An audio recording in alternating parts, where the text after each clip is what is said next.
Another case of bird flu confirmed in Utah, this time at the Zutah facility in Cache County.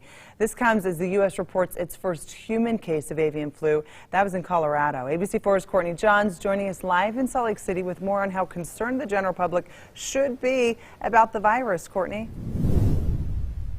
Yeah, Emily, the case we're talking about in Colorado involves a man who is working at a poultry facility, depopulating birds suspected of having the virus. And this has a lot of people looking back to 2014, 2015, when the U.S. had its last major outbreak of the bird flu.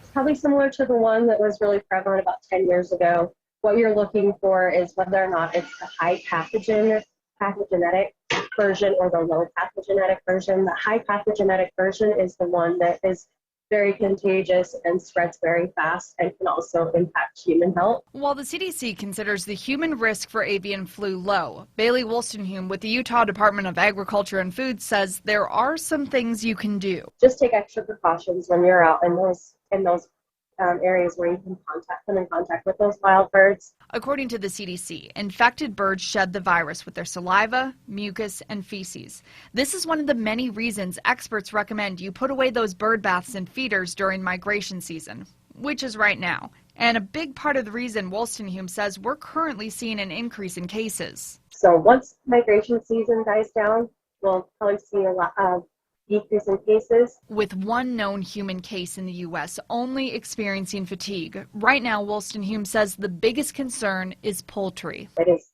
a major impact to these farms, especially to their livelihoods, to the owners of the farm, and to our food supplies. And a lot of people have been asking about eating chicken or eggs, asking if that was safe. And the Department of Ag says as long as you cook that properly, you should be just fine.